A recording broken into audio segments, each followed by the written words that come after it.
The other day I was doing some Cameo and I had my earbuds in and went over into another room and did a whole Cameo, and I went check it. There was no sound. So the earbuds Oh, in the other room were getting nothing and I was getting nothing in the other room. So it was for nothing, oh basically. man. How long is it? It was just like a few minutes, right? For Cameo. No, I spent some time on there, I kind of, Really? yeah, I don't say, hey man, happy birthday. Nice to see you. Bye. I'm kind of, I go off, you know. Really? Yeah, it's That's kind of fun. cool. People love it. How much is a Cameo from you? Oh, nothing, like $50. Oh, that's pretty low. Some of them are like a lot. They're like a Get 'em. thousand or something, 500. And I go more than that than most people that charge that much more money. But I never thought that anybody'd even give a hoot. really? Well, I don't know. It's hard to say what people. I mean, I get them from all over the world, which Yeah, is, because you guys, I mean, have toured all over the world. You're one of the big four thrash bands. I mean, you guys have played some huge arenas. You must still have a pretty solid fan base. oh, we do, but as far as Cammy goes, I never knew, you don't know. It comes from all kinds I mean, I have people saying, hey, my friend's down and out, or he just graduated, or he's got a new job, or, help him recharge his life, whatever. I get all kinds of requests. Wow, that's really cool. So, I mean, that's like kind of a good thing that you're doing with those with the cameos. It's brightening people's day. I mean, I'm sure you run into that all the time meeting fans. Yeah, I mean, like I said, I'm open. Chris and I both were open to a lot more than most people might be. Instead of having be burdened, I enjoy it. It doesn't matter to me. Yeah, does it feel like you're kind of Santa Claus in a way? Like you're just constantly bringing people joy? I mean, if you're a diehard Anthrax fan, getting a cameo from you or a picture or an autograph, I mean, that's like going to make their day. Well, yeah, I certainly find that. And I also don't think about it, so it becomes a little bit more natural than I feel like I'm being a little bit of a celebrity, if you want to call it. Right. Because I mean, for some of you guys like that are in bands, you don't think of that's not really why you got into the band. It's more because you love music and you love singing and you love the art of singing and making your voice sound better on this song and playing live and the reaction from the audience and all that stuff. Yeah, that's definitely been my thing. I've never really. I mean, a lot of it became a little bit too much horsing around. People I played with, it's just like I never felt good when people were not into the real part of the music part of it versus the celebrity crap. I lived in a small town, so I mean, I wasn't going to get a lot of that. I never thought I'd get a lot of that. And when I did get it, it didn't matter to me. It was part of it. Wow. So Anthrax wasn't, you're not talking about them when you say the horsing around, or was that part of it? No, that was a long ago. Anthrax became the first time I really, really felt like I was in a band that, I mean, I had some bands, cover bands that were doing okay, but a lot of it was just a lot of party, and Oh, yeah. music. Well, because your first band that I know of is called Bible Black, but they must have found you from somewhere like a cover band or something. Yeah, right. They did. And I actually don't, at this point, I still don't remember where I became interested to them for me to come there. Cause I remember taking a bus to Ithaca from here from Oswego. I'm sorry. It was about maybe 2 hour bus ride, but we didn't do much with Bible Black. So, but as far as even that was, serious bunch of guys, but they were at the point where they didn't really want to continue too much of doing anything. And I kind of came in at a bad time at that, but that was a great band. But early bands, as far as that goes, I mean, when you're younger, everybody's trying to get a set together and want to be a band that becomes popular, at least get to play out, and it just never materialized that much. I had better luck with the cover bands than I had recently over the last, say, 15 years or 12 years. I had a band and we played a lot, and that again was no frills. You're driving the car and everybody was serious to get there, but a lot of it was just a lot of fun. And I'm very, very concerned about the music, but again, it was open for jams and whatever we wanted to do. But Anthrax, yeah, was very serious when I got to that situation, at least what I could see. It kept me, aboard, being a band that I never heard of, to find myself into a situation where, hey, I could get down with this. I think here, let's give it a shot. Yeah, how did they find, because you were in the Bible Black, but you guys never put out an official record. So did they hear a demo, or did they see you live with a cover band, or how did they find you? Uh, through Bible Black, and then Carl Kennedy, the producing the record. He was friends with a lot of people in the area.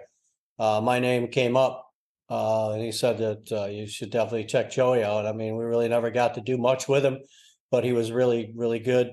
So they say. And I just got a call out of the blue as I was still playing some shows local, wherever and all over where we could play. And then I got the offer to come up. I mean, I didn't really feel like it was an audition. People were asking me. I wasn't looking for anything particularly at that time. My father said, somebody said, wants to know if they'd fly you up. This band called Anthrax. They're looking for someone to join the band, and they need a singer, and we kind of went from there.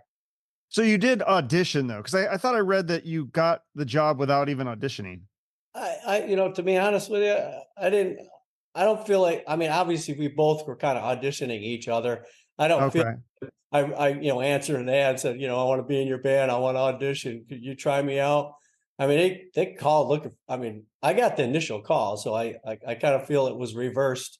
I mean, nothing wrong with that. I mean, I just know that I didn't answer an ad out of the New Times and said, hey, we're looking for a singer. We're a thrash band. You interested? I probably, who knows if I would even have thought about it. I don't know. But no, they offered to fly me up, and from one propeller plane to another propeller plane, from Plattsburgh of all places to Ithaca, New York, two small little places, and there they were in the middle of spreading the disease, and I just jumped in, and I mean, within a day or so, they asked if I wanted to stay.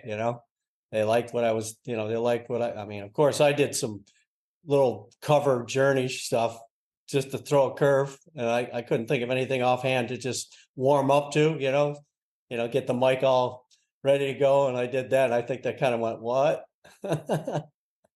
But you could have the chops. That showed that you could hit the high notes and stuff, which was really important. I think in the '80s, they really wanted people who could sing high. Yeah, I mean, of course, I mean, I also had a lot of versatility. I mean, I was into such different kind of music, and then of course the music they were doing, I had never even really embarked upon. I mean, the best I think I got closest to that was doing like Kansas, and that wasn't it, or it wasn't Sabbath was close, I guess, not really. What about Judas Priest? They were kind of had Yeah, been around. Priest probably really might be the closest, and I didn't do a whole lot of Priest even then. At that point, I was doing a lot of other stuff. Yeah. It was everything you could think of. Other than that, it was more classic rock than metal.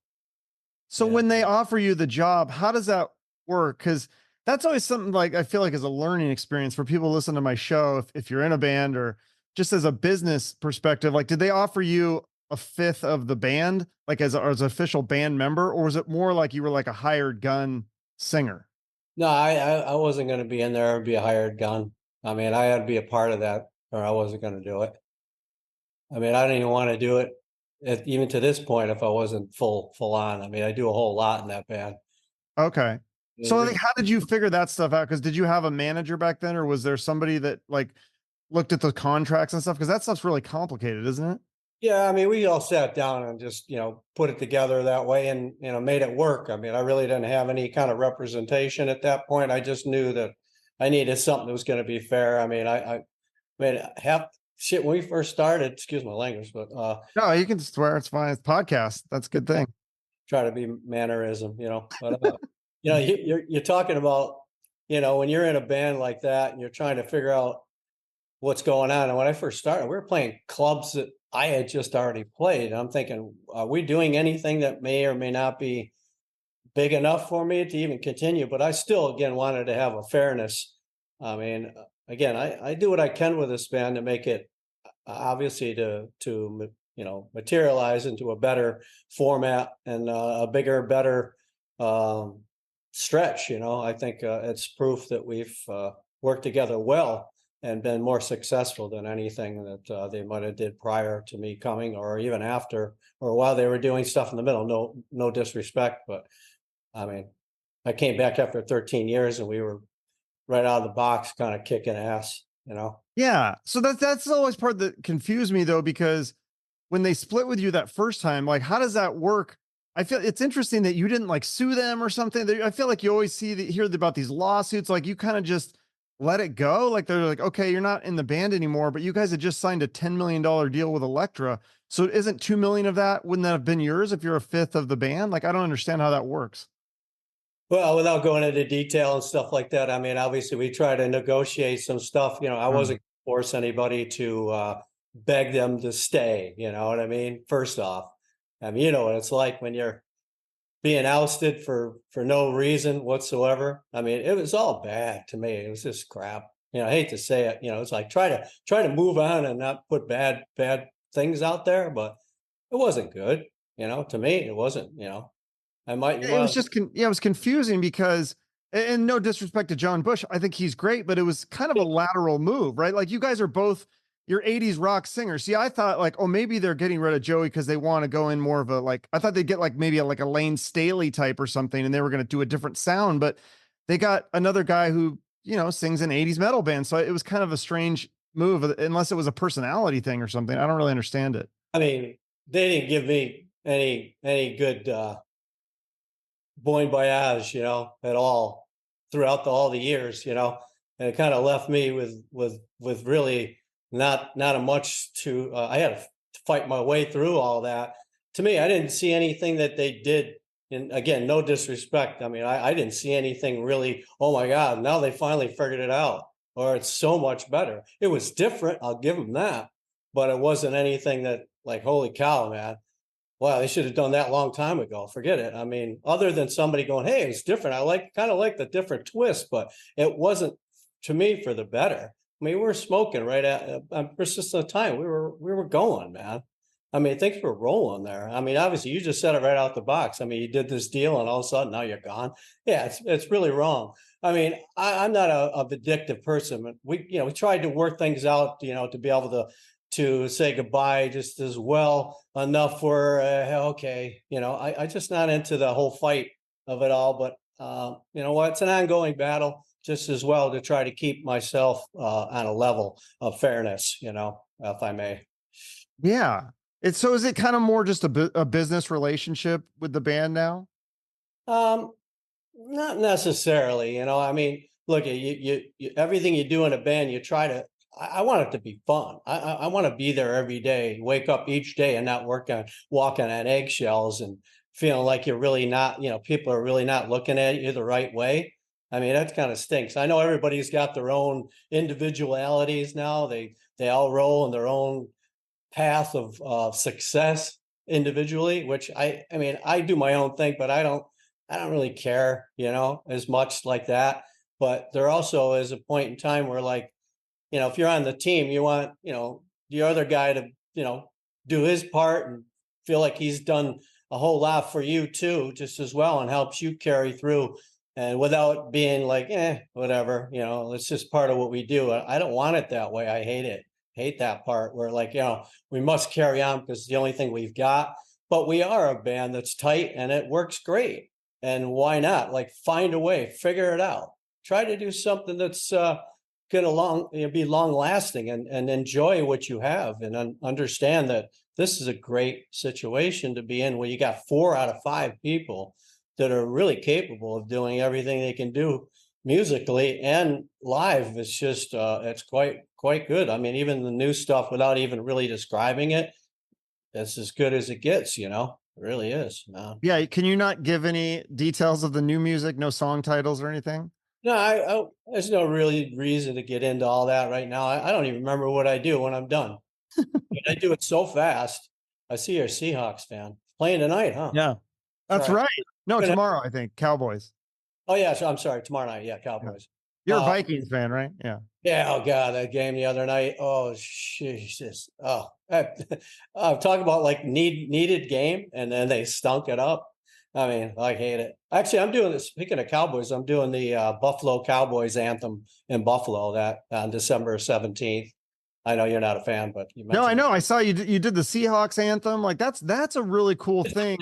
How it. did you get into that doing the anthems? Like, does someone just ask you to do it? Now it's just like a thing that you do? Yeah, well, well, I've gotten, people taking care of it. A friend of ours that takes care of it, and we have people asking me. I got some hockey games coming up. I just did Denver against the Chiefs, maybe about, I don't know, 3 weeks ago. But as we were talking, you were asking about God, I forgot what the titles and songs and stuff like that. I Yeah, mean, the new music.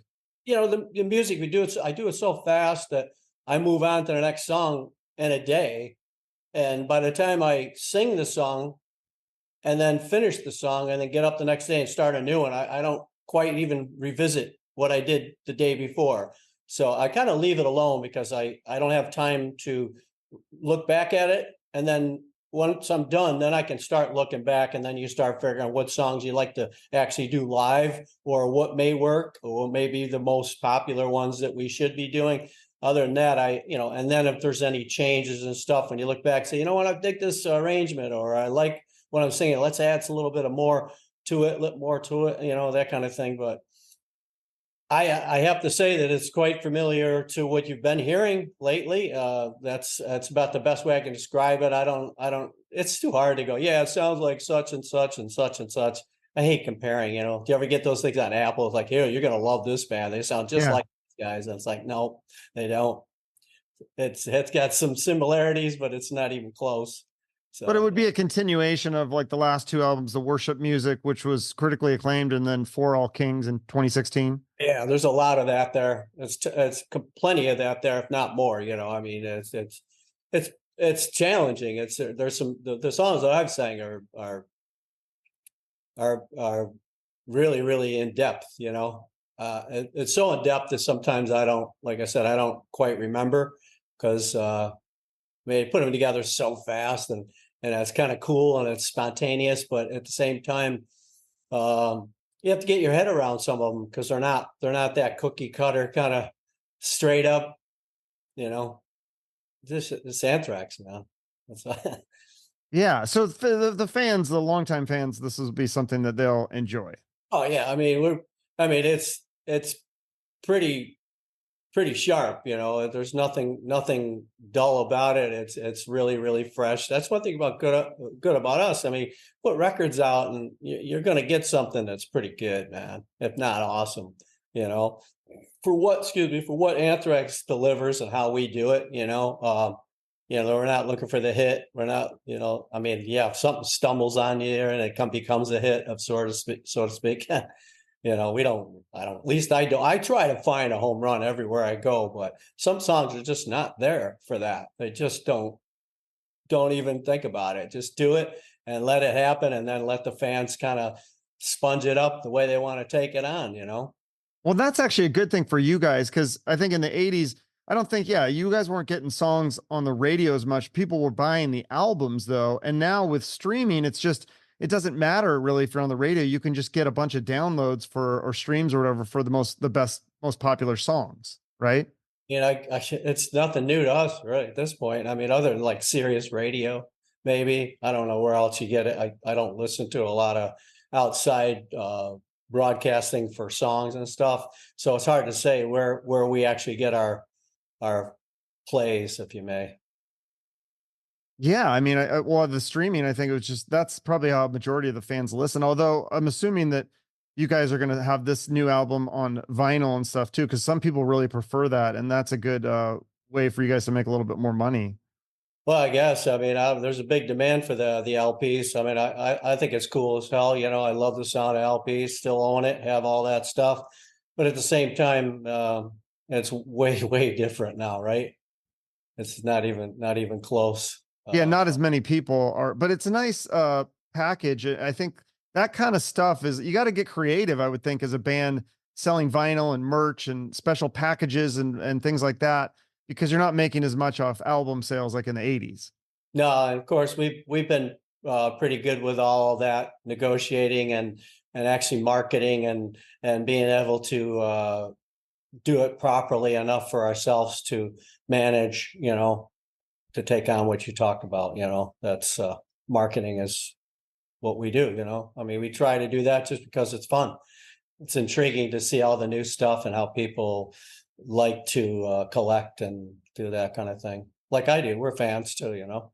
Yeah. And then would you, I'm assuming you're going to have some sort of tour. Is that not announced yet? I know you have one show that's like a festival thing that you're doing at Daytona in February or something, but you don't have a tour lined up, or you just haven't announced it yet.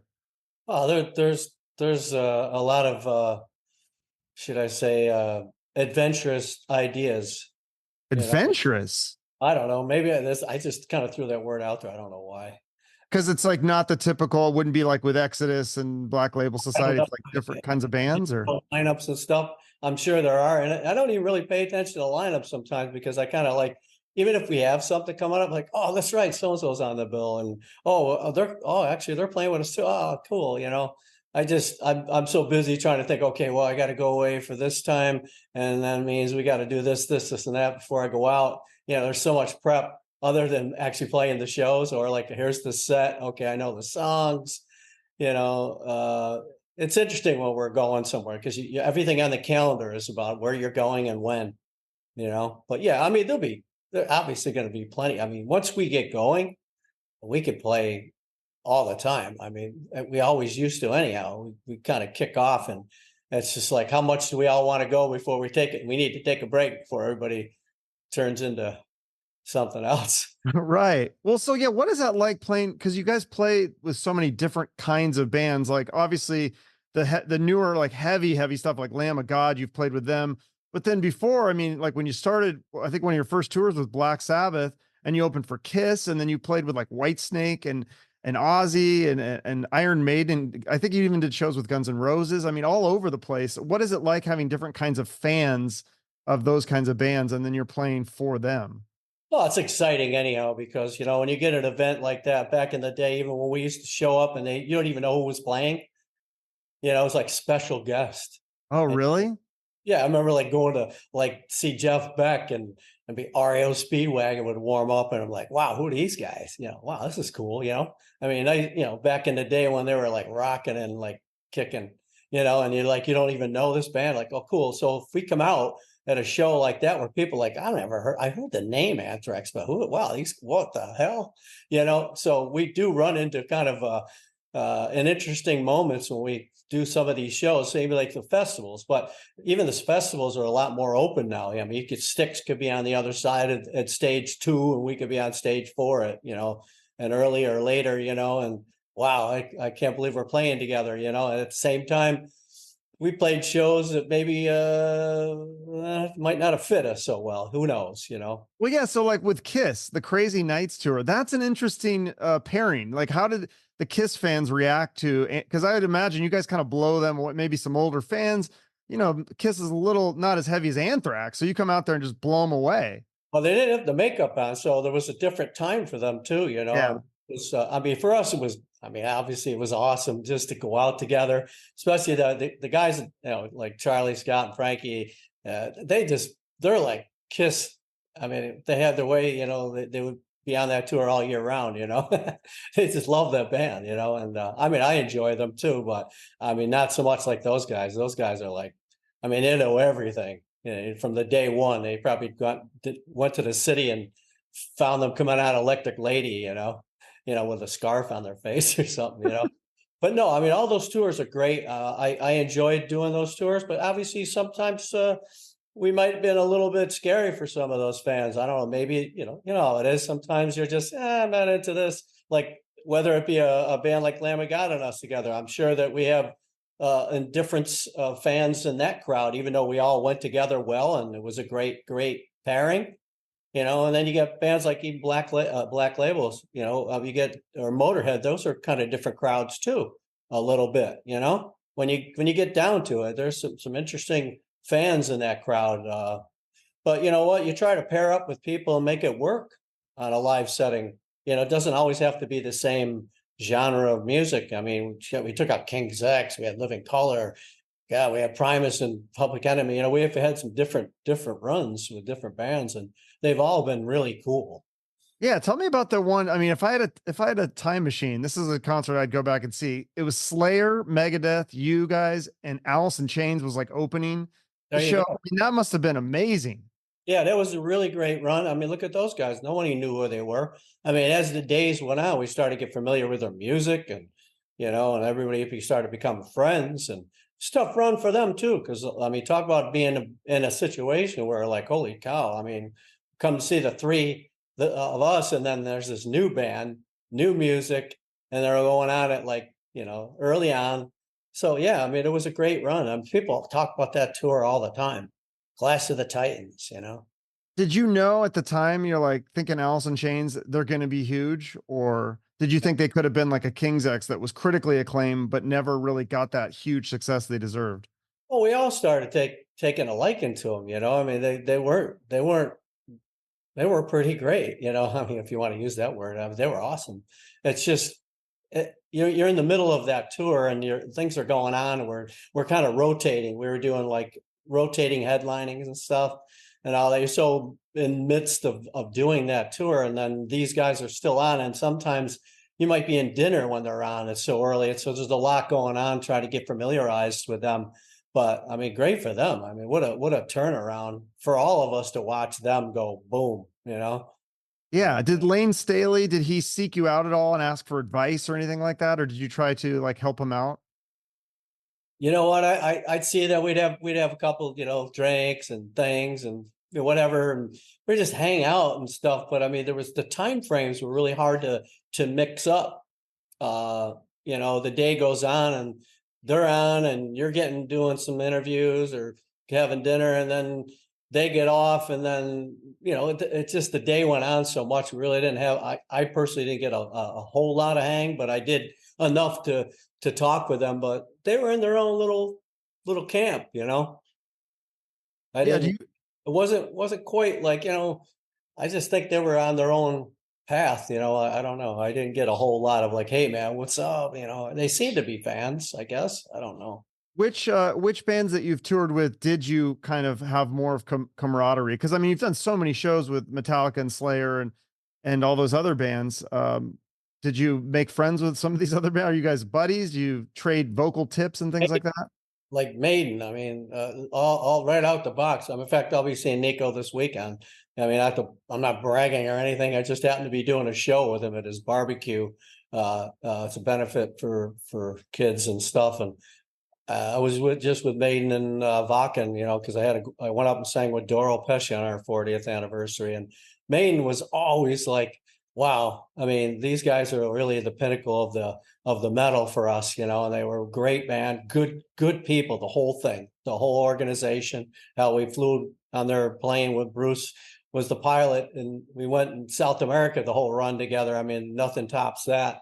So even a band like that and being friends and just always sticking with that kind of lineup with those guys. I mean, there's really hard to top that. But yeah, there's quite a few bands we've become friends with. I mean, I don't want to name a whole lot at this point. We've had many runs together with Testament and Exodus and God. I mean, there's just a boatload of bands and that kind of Lamb of Gods we all come friends with, and I'm just leaving things out. That's cool. Do you typically talk music and shop and business, or is it you talk anything but music, or is it a little bit of both?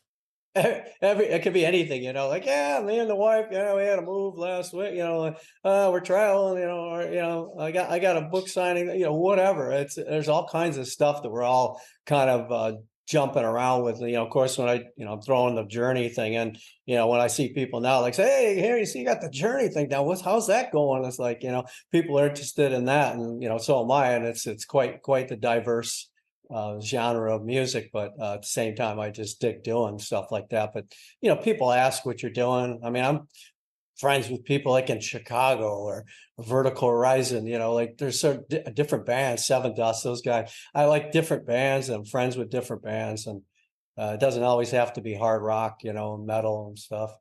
That's cool. Vertical Horizon in Chicago. Yeah, I would not have pictured you Become palling friends, up with them. The singers in those bands. Yeah. Matt. Seven does too, though. I had LaJohn Witherspoon. God, he is so. He said his voice gets stronger as he gets older. I believe him. I think he's so Sure. good.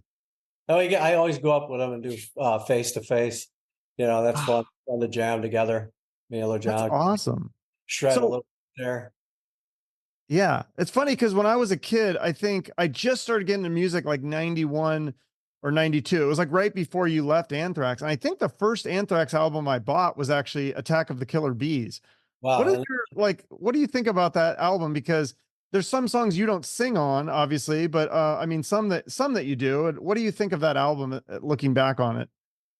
well, without even remembering what's on that record at this point, like you said, there's some really fun stuff on there. It's almost like this like an EP barrage of stuff that it almost doesn't feel like, persistence and spreading and, among the living and stuff like that. That one seems like a cool kind of album like you'd see now, like a collective kind of stuff that you might had in the closet or whatever. And I'd have to look at the set list of what's in that record at this point. So yeah, it's an odd album, right? But it's cool as hell because a lot of people bring it up, and it's like that's not even really what the core of songs that we're known for, right? You know, Right. put on Did you more. ever play? You never played many of those live, did you? I mean, what was there? Parasite on there, right? Yeah, that was a cool one. Yeah, I mean that's a cover song. I Yeah. don't I'm trying to think what else is on there. I need it in front of me. It's kind of what kind of beyond me, like what's on that record, to be honest with Yeah, you. I think it will like bring the noise and so Yeah, like obviously you did the noise tour out. with Public Enemy. How But how was that received, by the way? I didn't catch that one, but that was Public Enemy and Primus and yourselves. yeah, I mean I mean, well, Public Enemy is like the main thing with that. That's a great package alone, just that song and the bands together, us and Public Enemy. But the rest of it, I'm trying to think, what else do I do on there that you could say, yeah, that's an Anthrax, man. That's Anthrax. Like I'm just trying to think of like what else is on there other than like, Madhouse and Spreading the Disease album entirely, or Among Living entirely, or Persistent of Time. There's all these songs. And then you go to Killer Bees and it's like, okay, what's this? It's not, it really doesn't lay out everything that we're really all about, I think. It's just different. So Yeah, it was. You're right. I don't even know how many songs that you sing on. I mean, So when you get into that, it's like, wow, what a way to be introduced to Anthrax. You're thinking, oh, what's this?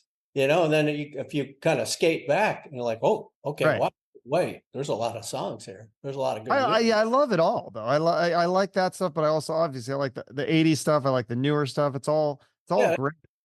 that's the crazy part of it all. I mean, really, it's hard to put it in words. There's just such diverse stuff that we kind of threw out, and then we even had the EP too, and then we did, Journey, Boston, Cheap Trick, Rush, AC/DC, Thin Lizzy. It's like, wow. And then we did Carry On, Wayward Son, and it's like, okay. I mean, I like Yeah, doing. that was interesting because didn't the AC/DC song you guys did, the cover of TNT, that got nominated for a Grammy, which is so interesting to me. Not that it wasn't good, it was great, but it's just like, I mean, Nice. if you're gonna and you're putting your top five rock songs of the year, I mean, your originals, I would think would be more critically acclaimed than a cover. It was interesting.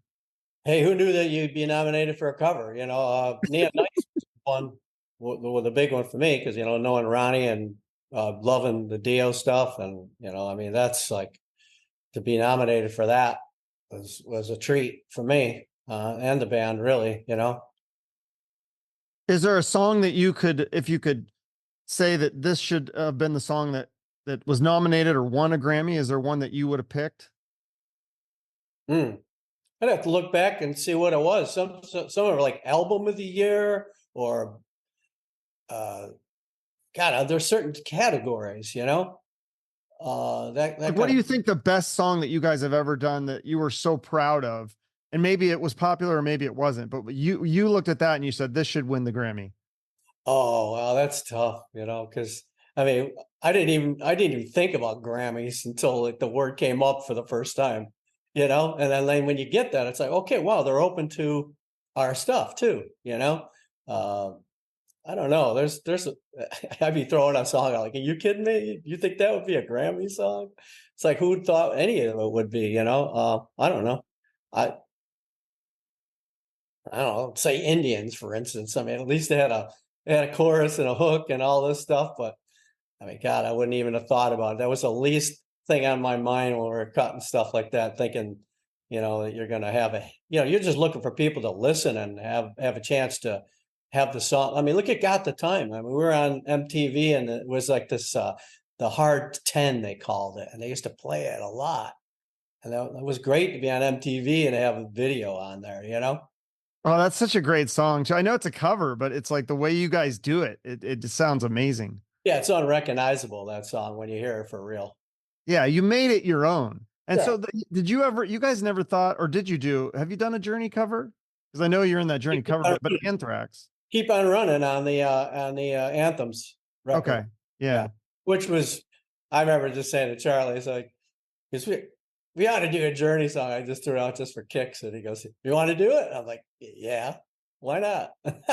That's up to you guys. You want to learn it and play it without fucking hating all of it, you know? But the Journey songs in the cover band, I'm assuming those are more true to the original Journey versions, not like a thrash metal version. No, we did it. We did it justice. I mean, we kicked it up. I mean, Charlie threw some double bass in there, and In Anthrax, I'm saying, but in your new cover band, though, what is it called? Beyond Frontiers? That's more of a Journey tribute, right?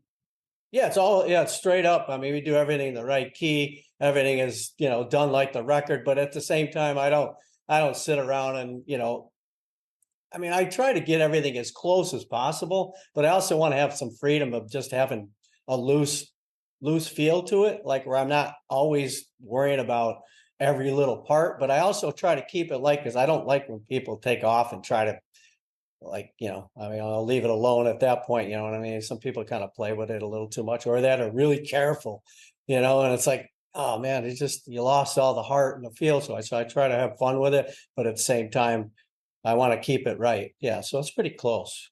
That's cool. Yeah, you did that. And then you still have your solo project. Does it go by Joey Belladonna or is it just Belladonna? That's like your solo thing. I haven't done that in a long time. I mean, I had material sitting around for a long time with people that have just gone away and not finished stuff. I've been doing my Joey's Jukebox. I mean, I have all these recorded stuff that I've done over the last 3 years, and I do A to Z bands. I mean, I have 700 songs that I do. I could do a whole night of Toto or Steely Dan or Eagles or God. I mean, I'm leaving bands out. I got so much stuff. I could do a whole night of Dio or Sabbath, or I mean, even more Journey than I do in my cover band, So I do that now, and I sing to these tracks that I put together and mixed over the last couple of years, and that's a blast. In fact, I'm doing a corporate party next week doing that. I do Yeah. some. I've done a couple already, so that's really fun. I'll just do like 4 or 5 hours with me just singing nonstop and just banging songs out left and right, and every band I'll sing it all, you know. So is it mostly requests or it's just I mean, I will take requests, but I just kind I don't even like think. I just kind of look around, or if somebody does say something, but I'm sort of like DJing and singing at the same time. But oh, it's the stuff that I do without really. I mean, if somebody asks me some songs I don't do, obviously I'm not gonna take that request. Somebody slides right. me a Prince number, I don't do it. Not, Okay. no, I don't like, but you know what I mean? Some bands that just, they throw at me. It's like, oh man, I got 700 songs and you picked a band I don't do, you know? So and then that's and Chief Bigway, that's another side cover band where you sing and play the drums, and that's the same kind of thing, just cover hit songs and things like that. Yeah, I mean, we did pretty much that. That came to a halt for now, pretty much. I mean, the Journey thing took the hold of that whole bit, too many guitar players in and out, and after COVID, I guess, we're just kind of packed that up for now. But Okay. Joey's Jukebox says, I mean, I can do all that and 10 times as much, without being a band, but also just I can entertain. And I've got great mixes I put together on all these songs, and I just kind of crank it out, and it sounds pretty awesome. I'll do Yeah. stuff that I'll never ever do ever in my life with any band at all ever. I mean, I pick all these songs. I mean, nobody's going to do a Gino Vanelli with me, or an Ambrosia song, like a set of Eagles, and I mean, just I can do Chicago for hours. I mean, I could just do all kinds of stuff that I'll never do with people, probably into this lifetime. That's what's so much more fun about it. Right. That sounds fun. So do you like more just singing, straight up singing, and not? I know you don't do a lot of songwriting with Anthrax. I know, like we talked about a little bit, your your Belladonna project, did you co-write the songs with that one? Oh yeah, I mean, all day long. I mean, I could do all this stuff. I mean, Anthrax likes to get a head start on everything they do. They have a plan. They do it their way. And you know what? We're still orchestrating it. I mean, I do a lot there. I do a lot while I'm in the doing the record. I mean, there's so much that's going on. You have to, I mean, it's got to come out my mouth. I have to kind of navigate a good style, a tone and everything. But yeah, I love writing. I mean, I'm into, I got so many cool tunes that are just sitting in a can that, you know, again, when people write together and then I part ways, it's not finished, then I'm like, what do you want me to do with this now? I'm not going to call you up again 3 years later and say, hey, I want to use this song. You know what? I'll write something else. I'd rather be writing. I love writing. I mean, Beyond Frontiers may write, you know, we've recorded all the Journey stuff. I mean, then there'll be a whole Dio thing that's going to be coming on next. It's going to be killer. It's going to be the same band's going to do a whole night of Dio. Oh, really? Yeah, all Dio, all Rainbow, all Black Sabbath, all solo. It's going to be all Dio oriented. It's the set is going to be killer. It's going to. Is it still be called Beyond Frontiers, or you change the name for that? It's going to be the same name. It's just going to be a whole Dio theme, and it's going to. We can do multiple nights. It's going to be so badass. So you have some songs that you've written that you've just never with other people that you didn't release. I got about, I'd say, 40 tunes, 35 songs at least, and it's all kinds of interesting vibes. You know, it's rock, hard rock, metal. You know, it's cool. It's not thrashy at all. It's not, I mean, there's some ideas there like that, but you know, again, a couple of people have written with. It's just they're just kind of sitting there. You know, obviously, you just can't run away with a song when you did it with someone. You're either going to include them or do it and then change it up. A lot of times, if you meet new people, hell, why don't we just write something else because you play different than this guy and that guy? We're going to think different. You know what I mean? And not that somebody can't say, oh, man, you got some great songs. I'll play on those. You could do that, but you're still going to have to go back and revisit the other people and see what's up and where they're at. And it's like, you know what? I don't know. It's just kind of a lot of work, a lot of time spent putting stuff together. And when I do listen back, man, what a shame and stuff just sitting there wasting. And all the stuff that I put out with Belladonna, that's all demos. That's what I heard. Yeah. Really not record. Those songs, some of that stuff is all done in a day, and we're not even done with it. I didn't even mix it. I mean, Artifacts. Those are just Paulie and I were just banging out songs on the day in a day, an 8-track cassette. Guitarist Paul Crook, right, who worked with Meatloaf and who was in Anthrax also. There's 2 Artifacts 1 and 2 are just us just banging stuff out per day. And, you know, by the time we look back at it, we could have wrote a whole bunch of other stuff and that came to an end. And then, of course, 03. I mean, we're winging stuff. We weren't even done. I mean, I just put it out for the hell of it because I didn't want to sit on it. I said, the hell with it. Maybe I should have not put it out, I guess. But, you know, I don't care. It's all right. Well, I know so when you look back at that time when you were kind of a hiatus from Anthrax and you're doing Belladonna, why didn't you push the solo career more? Why didn't you? Were you getting offers from record labels or management or musicians who wanted to work with you, or did you like just kind of laying low? I had a deal with the first one, which, you know, obviously it was, you know what? It was just a cool thing to be able to do it. But at the same time, you know, you have to find the right people to stick it out and do it, you know, do it for a full, at least with even Beyond Frontiers, I feel like we're a band, you know, we can always, you know, amount to a bigger longevity. I mean, even when I don't see those guys, I mean, I literally show up and we'll play and I haven't seen them while they're all in Nashville, you know, but normally that whole band would have just disappeared like back in here. And these days where I had stuff together, nobody, you know, I mean, as far as you asking if people want to join together, I don't know. I just never went out and put ads out and called a bunch of people. I mean, I'm sure there are people out there, man, I wish I would have known, or I wish I could have done it. And I could have said the same thing, but you know how it goes.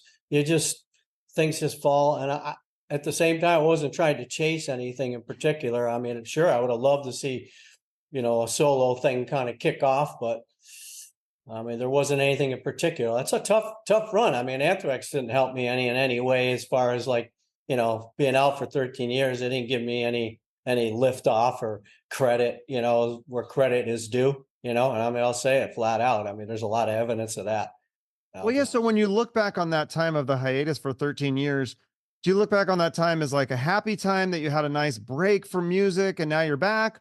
Or do you look back on that time, was that a sad time where because you weren't really living up to your potential? I feel like your potential is like, fronting a band and touring the world and playing big venues, not, doing something non-music, which I think you did a non-music thing. But what is your recollection of that time? Well, you know, you say it well. I mean, it's one of those things you just can't ignore it. Yeah, sure. I mean, try that. I'll give any of those. You know, try that for 13 years on your own. You know, it's not the easiest thing. But at the same time, I didn't fall flat and say I give up. I mean, that's it. I'm done. You know, you just play it as it comes. You know, I mean, some people are a lot more aggressive, and some people are not. I mean, unfortunately, yeah. Thank you for giving me that that credit of being able to do that and be able, you know, it's kind of a lost time, you know, in some ways, you know, and it's too bad for all of us. It should have been together for that time. That shouldn't have been a low of 13 years of doing nothing. It's kind of weird talking about it. I mean, I'm sure nobody wants to hear about it, but it's the truth, you know. Yeah. Yeah. So was it awkward when you first got back with Anthrax, or was it like riding a bike? You're like, oh, this is just everything's back to normal. You know what? There's nothing different to me. It's all you got to do is you got to be sharp and be good at what you do. And I don't really think about it so much. You know, obviously, it's personalities and the whole band situation is really important to find that camaraderie and try to see if that's going to work versus more so my performances and my singing, because I felt like I was really good at what I was doing. I mean, I was fine when I was in it. I didn't feel like, if anything, I think I've gotten a lot better. I just feel better. I feel, um, it's just, I worked at it enough, you know, to be good at what I do and be strong at my ability to be a live performer and whatever, you know. But again, I Well, don't, yeah. go ahead. I was just gonna say, I think you're one of the rare people who, because I see a lot of singers struggle as they get older, being able to hit the high notes and things, but I don't see that from you. If you're able to sing Steve Perry, I mean, I can't imagine a harder voice to emulate, and you're killing it. And I think it's part of that because, you don't drink or smoke, or if you do, it's in moderation, and you're not, you're taking pretty good care of yourself. You're not obese or anything like that. I feel like those things make a difference, or do you just feel like you have really good genes and you got lucky? Well, first of all, I don't party. I don't do anything, so there's Yeah. no kind of thing. I mean, sure, I'm sure there are people that do that and don't have a problem either, but I just don't. It's just what you know, for me, it works for me because I don't want to, you know. But at the same time, I don't know. I just think I've been really focused on what I do, and I work at it enough to maintain an ability to do it. And I just love the striving of singing songs. You know, I love being in the band thing and you know, kicking ass. You know, that's the kind of cool thing about it. And it seems to be very vague, but that's really where I'm at. You know, um, yeah. Do you like playing because it's such a difference, like playing like a festival where there's this massive audience, but they're not really your fans particular, versus playing like an Anthrax show where you're headlining in a club. It's smaller, but then those are all Anthrax fans. Is there a difference, or do you just love it all? Well, I mean, I can tell you I love it all. I mean, even the Beyond Frontiers, I mean, sometimes we'll play, you know, a 500 seater, you know, kind of thing, and there's no barrier. I mean, so literally people, you know, you grab your arm while you're singing, you know, that we're that close, you know. It's just, and it's such a really cool vibe. I mean, I would like to have seen something, not so much myself as in like the attraction of it all, but to be in a club and have that kind of that closeness. And then, of course, the festivals, you know, you get there, it's really exciting because it's such enormous amount of people and your time is up at this time and you get out there and now it's time to just, you know, rip through this crowd and do your thing, you know. So it's really, there's a certain excitement to that. But at the same time, the club is just as exciting because it's still, you have to get up there and perform. So I kind of block out the two as in like one's bigger, better than the other. It's just, you just have to focus and keep your mind on what you're really out there to do. And then the rest of it just becomes another night, you know?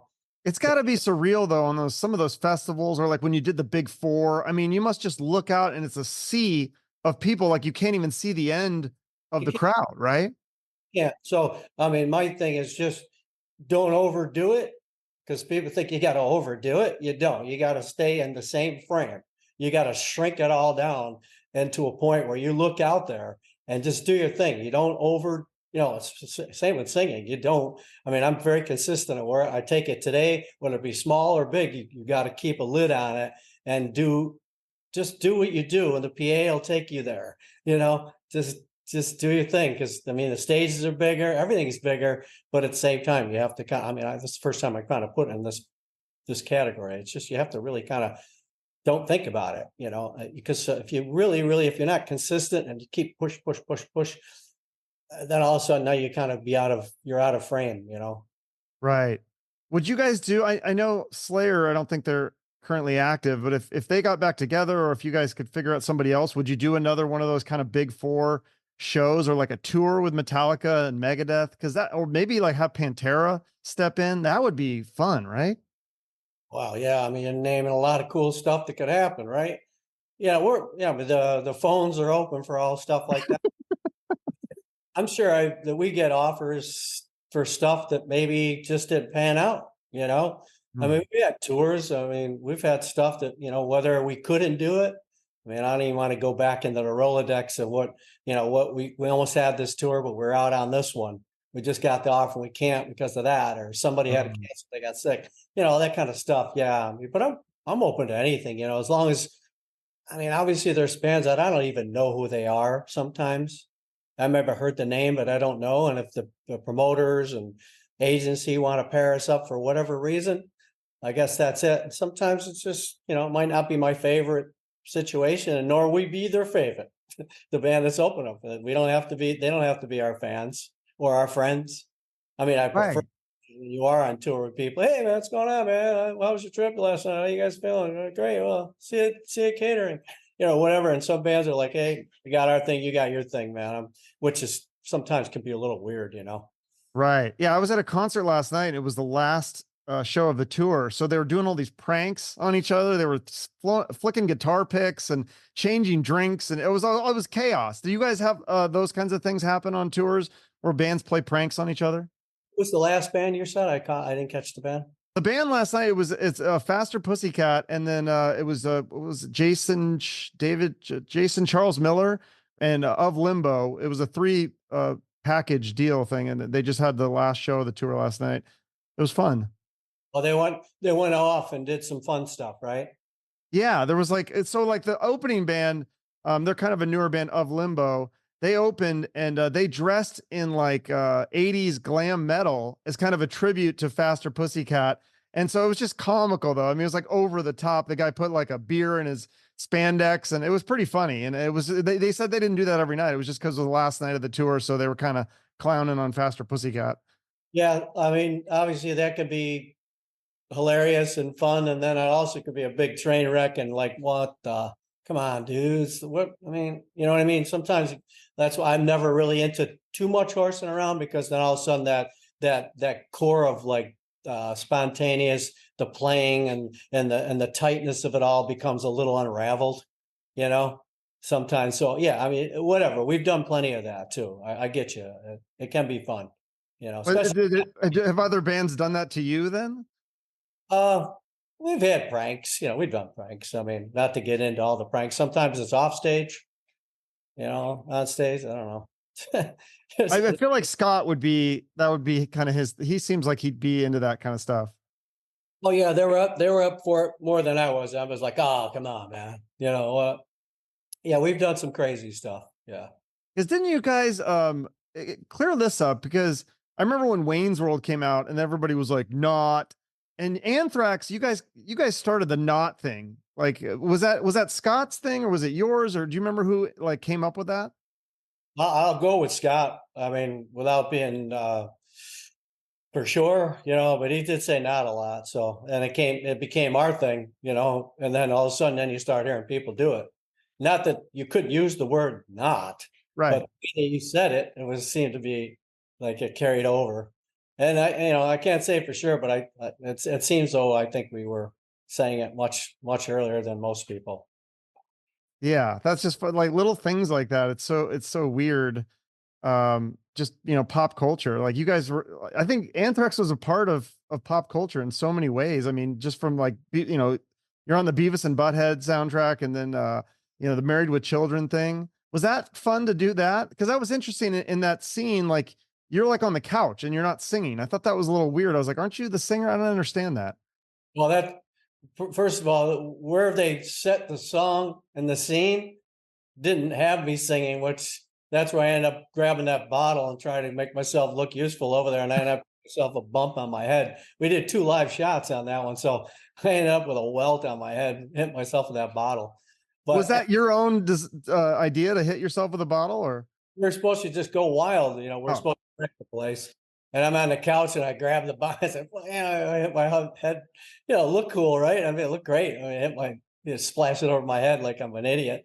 But I gave myself a bump. But yeah, that's the thing with some Anthrax stuff, the way the songs are written and where they put the scene there was no vocal in that. hmm.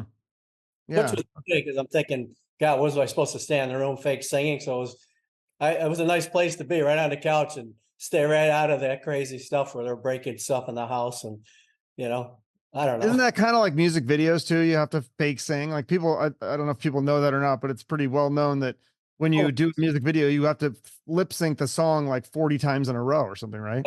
the music is just blasting and it's just tiring over and over and over and over. And it's so like slightly unnatural, you know? And some of the stuff, I don't even know what we were doing when we got there. It's like, what, so you want, I'm going to what? I'm going to stand here and you're going to do what? You know? Is that, and that was a big part of the promotion back then. I think it's still somewhat a part of promotion now, but what do you think the differences are from the 80s where you're on this big record label and you have these budgets and all this, and now it's a little bit different. You have more freedom now, right?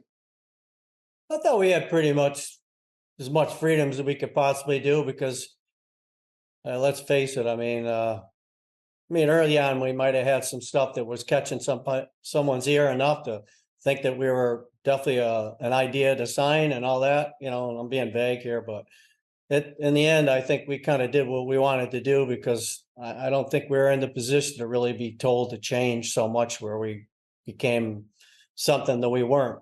So I don't remember having so much rules, but amongst us all and management and stuff, I think we tried to pull as much good stuff out as we could and become still valid in the label's eyes. You know what I mean? Yeah. So is Scott, do you feel like he's a pretty good businessman? Like he helped grow the brand of Anthrax and do a lot of that kind of business decisions? Did he kind of take the reins on a lot of that? I don't know if I'm qualified to answer that, to be honest with you. I don't really, you know what? Yeah, I'm sure there's plenty of due to go around, it's hard for me to say when I came in, all the math that went involved to get it going, because there's a lot early on. Yeah. I mean, he was there in the beginning doing everything. And then, and sure enough, still to this day, I mean, he has a lot of a big input of what may or may not happen, you know? Yeah. Well, that's interesting. Yeah. So when you joined the band before, there was already, I think, an EP and some songs written. And I had one of the original guitar players on my show, Greg Walls, and he says that he co-wrote some of those songs, but he didn't get credit. Now, obviously, you don't know, you weren't there, but I'm just curious, like, if you had an opinion on that, like a character witness, like, does that sound like something Scott would do, or is that like totally out of character for him? I couldn't tell you for any. No, I don't believe we don't function that way. I think everything is, it should be done correctly if there is valid, terms there. But at the same time, I think the band itself is very much into what is needed to write great songs, and we don't really. I mean, if they had it before, like you said, I couldn't really validate that in any way. I don't believe that anybody rolls that way, but I think we all have input, equally enough to say that, everybody should be getting some credit, for what we do. It doesn't work with one person. It's impossible to do by itself. It's just, Right.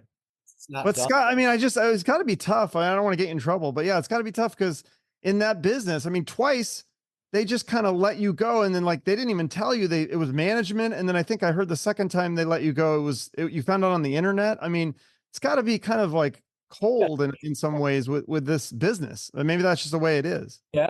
I mean, right. I mean, you hear that stuff. I mean, it's all I could tell you without going into crazy detail. Yeah, it just seems rotten. I mean, I don't know what to say. Every time I say something like it's always this bitter vibe, but it's the truth. I mean, what else am I supposed to say? I mean, Right. is there a better story? I wish I had one. I don't. Well, was it awkward though when that because it wasn't there one point, correct me if I'm wrong, wasn't there one point when it was you and John Bush together singing? Tell me Yeah. about that. It must have been weird. Oh, it's totally weird. I mean, just going there in my own car and not getting gas money and all that other crap, doing a song that I remember listening to this Temptations song. Was this Temptations? I think, I don't know. Balls of Confusion of all Yeah. things. I said, why not? I'll come in. But yeah, it was weird. It was strange. It was. I mean, it wasn't my favorite idea in the song, or just being there because I'm not in the band still. But aside from that, obviously, that whole thing. I mean, I didn't get. That follows me everywhere I go. I'm out of the band. What happened? I didn't get any. I didn't get any leg up for that. And it still follows me. It's just that's the part. I mean, I can't just shake it away because it's in fine print. But how do you feel about, I mean, are you still hurt or do you carry like resentment or anger towards them for that? I don't forget. I can't forget. I mean, I carry on with it. I've been doing, how long have I been in the band now? 11, 12, 13 years now on top of it. Things are good, but you know what? It's like anything else, it's still there. And I think everybody is trying to be sincere, and hopefully they are sincere. I don't need a lot of pats on the back because I do my thing, and I don't, I also just, it does suck that, that I felt like I didn't live up to the dream that was there. It's like, what am I supposed to do? I thought I was doing great. I mean, Well, you must have, I think you did live up to the dream because otherwise they wouldn't have got you back. So that's what I'm saying. I think they made a mistake. And it's like, it'd just be nice if you guys all sat down and said, you know what? We fucked up. Like, we're sorry. But, obviously you're moving on. So we don't need to drudge up the past anymore. But yeah, it's something that like bugs me. So it like bugs me for you, I guess. yeah, well, I appreciate you bringing it up. I mean, I know that sometimes when you see this later on the backslide, you go, oh, here we go again. It's like, well, you know what? The story is there. There's no, we can't hide from it.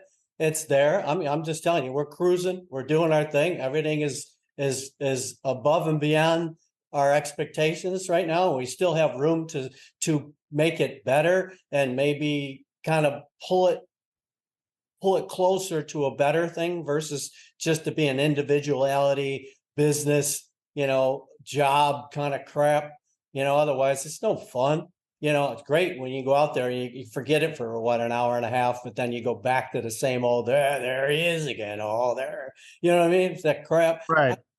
I hate that, but the rest of it, man, should be a lot better, a lot better, if you want it to work, I mean, I know when people go to work, they don't care for the people they're working for and they have to go through it, but you can quit if you want. And people say, don't go back, or why are you there? It's like, well, why not? I mean, I want the fans to be happy. I think the fans deserve a good band that we were and what we do to make people happy and listen to good music that we make. But at the same time, I earned it. I should be able to be there. So why shouldn't I? But at the same time, I'm just still looking for bigger and better options with us to make it better. And that's what I would say. Other than sitting there and having I'm not vindictive. Obviously, it could have been a whole lot worse. or it could have been a lot much more unfavorable situation at the end, which I don't live like that. My wife and Yeah. I try not to live that way. We try to open up our hearts to whatever we can do as a band, I love it. Yeah, I think you're making great music. I love the side projects that you're doing. It's exciting. And you also work with some charities, which I love. I try to promote charities here on my podcast. You do the Guitars for Vets, and is it War Horses for Vets is another one that you support? My wife, she's got a hold on all that stuff doing it. We love doing it. I mean, we have people come to the shows now, and we were constantly helping people that are in need, where they're really not doing well, and they need friends and assist and comfort and whatever. So Yeah, there's those two organizations. that's great. Well, thank you so much for taking the time to talk to me. And people will look forward to that new Anthrax album. It's coming out at some point, and then probably a tour of some sort, maybe something surprises you're telling me that could be lined up here. It's exciting. Well, I don't know, whatever you want to consider this exciting. Yeah, whatever. I leave that open to everyone's expectations of what they love, and what's coming, Yeah, I mean, there's always a lot of room for some good stuff to happen. Yeah, I love eclectic stuff. Like I love all the stuff, like the bands you've played with. Almost every band, I'm a fan. Primus, King's X, and Living Color, all those ones, and then of course all the metal ones too: Slayer, Megadeth, Metallica. I'd love to see some sort of big four tour in the U.S. Did you guys ever actually tour? Is that in the U.S. or was it only overseas? No, we only did the Yankee Stadium. Yeah, so never came. Yeah, because that would be one thing that would be fun to have a tour in the U.S. I think that would kill it. What's that place? Coachella or whatever. We did that one. Coachella, yeah. That was the big I can't four. afford that, but That was where the big four. So two in the States. yeah, two. Need to do like a full tour. Yeah, the rest are overseas, and unfortunately, yeah, there wasn't any like a full tour. Yeah, I mean, it'd be interesting to see if that could ever come to tuition again. Maybe. Yeah.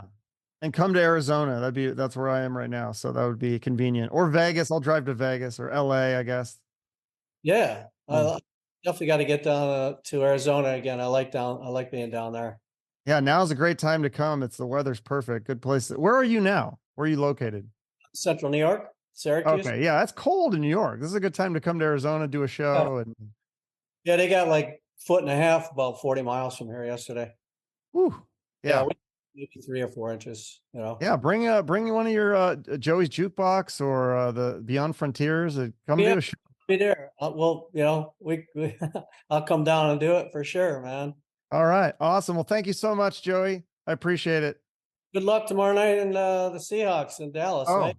yeah. And good luck to your Vikings. Who are they playing this week? You got Cincinnati coming up, and you this playoff time now. You either win or you don't, and you're in trouble. You get start really losing ground. Not much. 5 games left. Hopefully that quarterback got the bad game out of his system, and now he can step it back up. Yeah, there was some a lot of tip balls and those intercepts. I don't know what the heck. That was a weird game, man. It was a weird game. Weird. It was so frustrating. I couldn't take it. Yeah. All right. Well, have a good one. I'll talk to you later. Right now, man. Thanks a lot, Chuck. All right. Bye-bye. Thank you for taking the time to listen to the full podcast episode. Please help support our guests by following them on social media and purchasing their products, whether it be a book, album, film, or other thing. And if you have a few extra dollars, please consider donating it to their favorite charity. If you want to support the show, you can like, share, and comment on this episode on social media and YouTube. And if you want to go the extra mile, you can give us a rating or review on Spotify, Apple Podcasts, or Google Podcasts. Finally, make sure you're subscribed to the show on YouTube for the video versions and other exclusive content. We appreciate your support. Have a great rest of your day and shoot for the moon.